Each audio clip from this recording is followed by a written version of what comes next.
જય શ્રી કૃષ્ણ, જય માતાજી. ફરી વખત એક નવા ચેપ્ટર સાથે રજૂ છું તમારી સામે.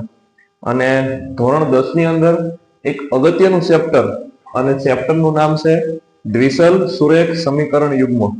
સૌપ્રથમ દ્વિસલ સુરેખ સમીકરણ યુગ્મ શું છે, આની અંદર કેવા કેવા પ્રકારના બોર્ડની અંદર દાખલા પૂછાય એ જોવાના છે. પહેલી વાર થિયરી જોવાની છે આની અંદર કોન્સેપ્ટ શું છે આનો, દ્વિસલ સુરેખ સમીકરણ યુગ્મનો. તો દ્વિ એટલે બે અને સલ એટલે કાલે આપણે જોયું હતું કાલના વિડીયોમાં કે જે રાશિની કિંમત સતત ને સતત બદલાતી રહેતી હોય એને સલ કહેવાય. તો આ જે સમીકરણ આપણે જોવાના છે એ સમીકરણની અંદર બે ચલ રહેલા છે, અલગ અલગ પ્રકારના બે ચલ. સુરેખ એટલે જે સમીકરણમાં ચલની મહત્તમ ઘાત 1 હોય એને સુરેખ કહેવાય. અને યુગ્મ એટલે કે જોડીની અંદર સમીકરણ છે.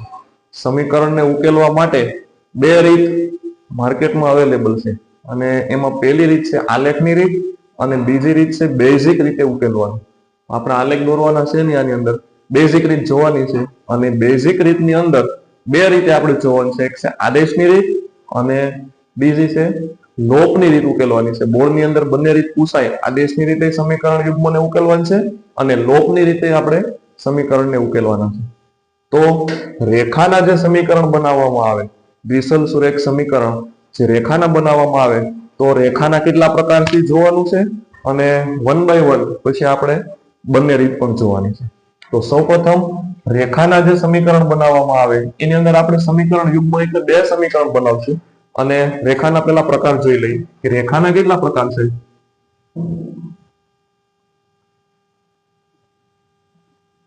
રેખાના પ્રકારની વાત કરવામાં આવે તો પહેલો પ્રકાર છે છેદતી રેખાઓ. બીજો પ્રકાર સમાંતર રેખાઓ, અને ત્રીજો પ્રકાર આપણે જોવાનો છે એ છે સંપાતી રેખાઓ. હવે આપણે જોઈ લઈએ કે ભાઈ છેદતી રેખાઓ કોને કહેવાય, સમાંતર રેખાઓ કોને કહેવાય અને સંપાતી રેખાઓ કોને કહેવાય. કેટલી વખત છેદે આ રેખાઓ એ આપણે જોવાનું છે. છેદતી રેખાની જો આકૃતિ બતાવું તમને, રેખા L અને રેખા M કેટલી વખત છેદે? યસ, એક જ વખત જે રેખાઓ છેદતી હોય તો આને છેદતી રેખાઓ કહેવાય. ઉકેલ કેટલા? તો ઉકેલ મળશે 1. એટલે અનન્ય ઉકેલ છે. અનન્ય એટલે એક અને માત્ર એક જ ઉકેલ. જે રેખાઓ છેદે અને જેને માત્ર એક જ ઉકેલ મળે, એટલે કે એક જ વખત છેદે, તો એને કઈ રેખાઓ કહેવાય? છેદતી રેખાઓ કહેવાય. તો રેખા L અને રેખા M એ છેદતી રેખાઓ છે. કેટલા ઉકેલ? એક ઉકેલ. સમાંતર રેખાઓ,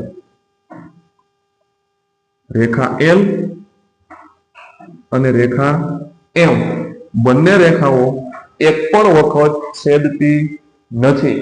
બંને રેખાઓને જ્યારે અનંત સુધી લંબાવવામાં આવે ત્યારે એક પણ વખત છેદતી નથી, એટલા માટે આને સમાંતર રેખાઓ કહેવાય. એકે વખત છેદે નહીં એટલે ઉકેલ મળશે 0. એક પણ વખત છેદતી નથી. ત્રીજો પ્રકાર જોવાનો છે એ છે સંપાતી રેખાઓ. સંપાતી રેખા એટલે રેખા L અને રેખા L ની ઉપર જ સંપાત થતી હોય રેખા M. એક જ રેખાની ઉપર બીજી રેખા સંપાત થતી હોય તો આને સંપાતી રેખાઓ કહેવાય. કેટલી વખત છેદે? અનંત વખત છેદે, અસંખ્ય વખત છેદે. જેમાંને અનંત સુધી લંબાવવામાં આવે તો બંને રેખાઓ અસંખ્ય વખત છેદે, એટલે ઉકેલ મળશે અસંખ્ય. આ બહુ રેખાઓની બેઝિક માહિતી. ફરીથી રેખાના કેટલા પ્રકાર? તો રેખાના 3 પ્રકાર: છેદતી રેખાઓ, સમાંતર રેખાઓ, સંપાતી રેખાઓ. છેદતી રેખાઓ કેટલી વખત છેદે? બંને રેખાઓ એક જ વખત છેદે. સમાંતર રેખાઓ એટલે બે રેખાઓની વચ્ચે એક સમાન અંતર આવેલું હોય, એટલા માટે એક પણ વખત છેદતી નથી, એટલે એનો ઉકેલ મળશે 0. સંપાતી રેખાઓ, એક રેખા ઉપર બીજી રેખા સંપાત થતી હોય, બીજી રેખાની પરથી પસાર થતી હોય તો એને કહેવામાં આવે છે સંપાતી રેખાઓ. કેટલી વખત છેદે? અસંખ્ય વખત છેદે. હવે આપણે રેખાના સમીકરણ જોવાના, અને એ સમીકરણને આપણે આદેશની રીત અથવા તો લોપની રીતે ઉકેલવાના છે. આદેશની રીત અને લોપની રીત શીખતા પહેલા રેખાના સમીકરણના વ્યાપક સ્વરૂપ આપણે જોવાના છે. દાખલા તરીકે રેખાના સ્વરૂપ આપણે વ્યાપક સ્વરૂપ જોવા હોય તો a1x plus b1y plus c1 બરાબર 0. માં બે ચલ તમે જોઈ શકો, x અને y. આ બંને ચલ x ના સહગુણકને a1, y ના સહગુણકને b1 અને અચળ પદને c1. આ પેલી રેખાનું એક વ્યાપક સ્વરૂપ. જ્યારે રેખા બીજીનું વ્યાપક સ્વરૂપ એવી જ રીતે લખશું, a2x plus b2y plus c2 બરાબર 0. આ બે યુગ્મ સમીકરણને આપણે અલગ અલગ રીતે ઉકેલશું અને x અને y ની કિંમત આપણે મેળવવાની. તમને વિડીયોમાં શરૂઆતમાં પણ કીધેલું કે બે રીતે આપણે આને ઉકેલી શકાય, આલેખની રીતે અને બેઝિક રીતે. આપણે બેઝિક રીતે આને ઉકેલવાનો પ્રયત્ન કરશું. એક ઉદાહરણ લઈ તો તમને વધારે ક્લિયર થાય.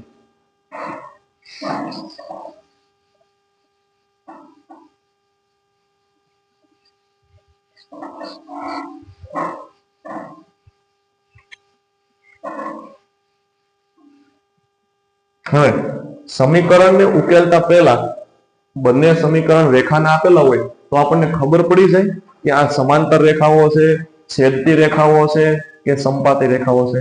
તો હા, ખબર પડી જાય. એના સહગુણકના ગુણોત્તર ઉપરની ખબર પડી જાય. દાખલા તરીકે આપણે વ્યાપક સ્વરૂપ જોયું હતું, a1x plus b1y plus c1 બરાબર 0 અને બીજી રેખા a2x plus b2y plus c2 બરાબર 0. આ બે રેખાઓ છે. હવે આ બંને રેખાઓ આપણે જોઈએ કે સમાંતર છે, સંપાતી છે કે છેદતી રેખાઓ છે. તો પહેલી વસ્તુ આપણે લેવાનું છે છેદતી રેખાઓ. છેદતી રેખાઓ જો હોય તો આ બેના સહગુણકનો ગુણોત્તર લેવાનો. a1 ના છેદમાં a2 is not equal to b1 ના છેદમાં b2. બંનેના સહગુણકોનો ગુણોત્તર લેવાનો. a1 ભાગ્યા a2 બરાબર નથી b1 ભાગ્યા b2. જો આવી શરત ફોલો થતી હોય તો રેખાઓ બંને કેવી છે? છેદતી રેખાઓ છે. બીજું, સમાંતર રેખાઓ. સમાંતર રેખાઓની અંદર કેવી શરત? તો બેનો ગુણોત્તર લેવાનો. a1 ના છેદમાં a2 બરાબર b1 ના છેદમાં b2 not equal to c1 ના છેદમાં c2. પેલો ગુણોત્તર બંને સમાન મળશે, a1 ના છેદમાં a2 બરાબર b1 ના છેદમાં b2, પરંતુ બીજો ગુણોત્તર જે છે b1 ના છેદમાં b2 is not equal to c1 ના છેદમાં c2. આવો જ્યારે ગુણોત્તર મળે ત્યારે રેખાઓ કેવી હોય? સમાંતર રેખાઓ હોય. અને ત્રીજી શરત સંપાતી રેખા માટેની. સંપાતી રેખાઓ એની અંદર a1 ના છેદમાં a2 આનો ગુણોત્તર is equal to b1 ના છેદમાં b2 is equal to c1 ના છેદમાં c2. બંને ગુણોત્તર એક સમાન મળે, a1 ના છેદમાં a2 બરાબર b1 ના છેદમાં b2 બરાબર c1 ના છેદમાં c2. આવી જ્યારે શરત હોય ત્યારે રેખાઓનો પ્રકાર હોય એ હંમેશા સંપાતી રેખાઓ હોય. યાદ રાખજો, બંનેના સહગુણકોના ગુણોત્તર લેવાના. a1 ભાગ્યા a2 is not equal to b1 છેદમાં b2. રેખાનો પ્રકાર કેવો? છેદતી રેખાઓ. a1 ના છેદમાં a2 બરાબર b1 ના છેદમાં b2 is not equal to c1 ના છેદમાં c2. તો રેખાનો પ્રકાર છે એ બંને રેખાઓ સમાંતર રેખાઓ છે અને ત્રણે ત્રણ એક જ સમાન ગુણોત્તર મળે. a1 ભાગ્યા a2 બરાબર b1 ના છેદમાં b2 બરાબર c1 ના છેદમાં c2. તો રેખાઓ છે ને એ રેખાઓ છે સંપાતી રેખા. એક ઉદાહરણ આપણે લઈ.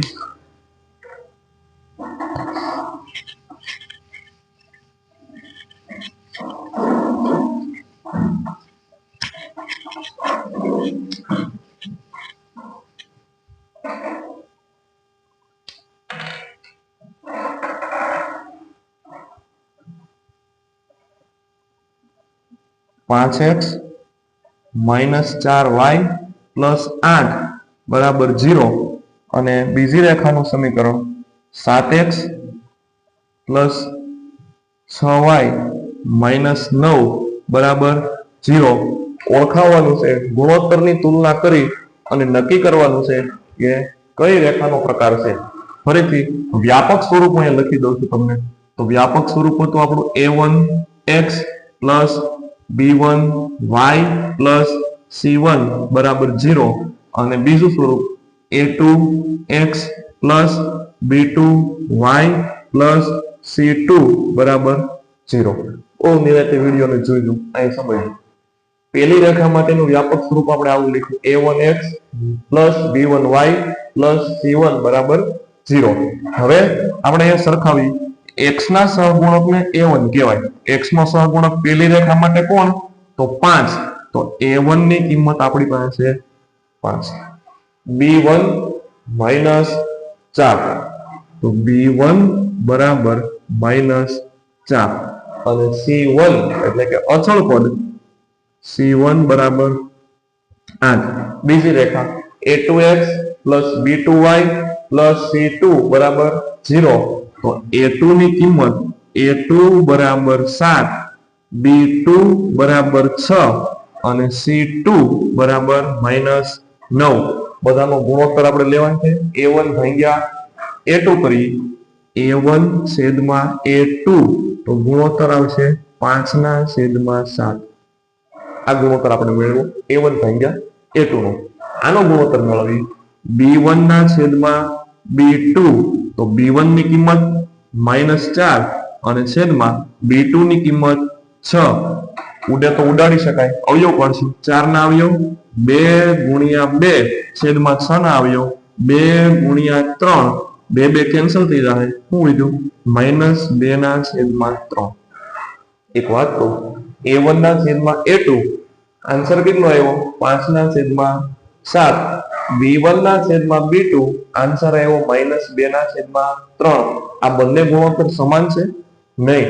આની કિંમત છે 5/7, આની કિંમત છે -2/3. એટલે સમાન તમને જોવા મળતું નથી. એટલે એનો મતલબ કે a1 ના છેદમાં a2 is not equal to b1 ના છેદમાં b2. બંને ગુણોત્તર સમાન જોવા મળતા નથી. જો ગુણોત્તર સમાન જોવા ન મળે તો આ રેખાઓ છેદતી રેખાઓ હોય. આ રેખાઓ કેવી હોય? છેદતી રેખાઓ છે. આથી આ રેખાઓ કેવી છે? રેખાઓ છેદતી રેખાઓ. તમારે આલેખ દોરવાની કોઈ જરૂર રહેતી નથી. માત્ર ગુણોત્તર ઉપરથી યાદ રાખવાનું છે કે ગુણોત્તર ઇઝ નોટ ઇક્વલ ટુ આવ્યો, આની વેલ્યુ અને આની વેલ્યુ સમાન નથી આવી, એટલા માટે કેવી રેખાઓ હોય? છેદતી રેખાઓ હોય. હજી એક બીજું સમીકરણ જોઈ લઈએ એટલે હજી વધારે ક્લિયર થાય. બીજી રકમ એવી, આ સ્વાધ્યાય લખશો. બીજું એક હજી જોઈ લઈએ. 9x પ્લસ 3y પ્લસ 12 બરાબર 0 પેલી રેખા. અને બીજું સમીકરણ 18x પ્લસ 6y પ્લસ 24 બરાબર 0. હાલો આને ચેક કરી લઈએ. હવે હું દર ખેલે વ્યાપક સ્વરૂપ નહીં લખું, સીધું a1 b1 c1 a2 b2 c2. a1 આપણો કેટલો? a1 બરાબર 9. b1 ની વેલ્યુ કેટલી? તો b1 બરાબર 3 અને c1 બરાબર 12. બીજા સમીકરણમાંથી a2 બરાબર 18, b2 બરાબર 6 અને c2 બરાબર 24. ગુણોત્તર જ લેવા છે. આ બંનેનો ગુણોત્તર, આ બંનેનો ગુણોત્તર, આ બંનેનો ગુણોત્તર a1 ભાગ્યા a2. હાલો a1 ની કિંમત બોલો ને કેટલી? a1 ની કિંમત તો a1 ની કિંમત છે 9 છેદમાં a2 18. છેદ ઉડાડતા આપણને આવવો જોઈએ 9 દુ 18 એટલે a1 ના છેદમાં a2 આપણો આન્સર આવ્યો 1/2. આ બંનેનો ગુણોત્તર લેવાનો છે. b1 ના છેદમાં b2, b1 ની વેલ્યુ 3, b2 ની વેલ્યુ 6, 3 દુ 6 આ રીતે ઉઠશે.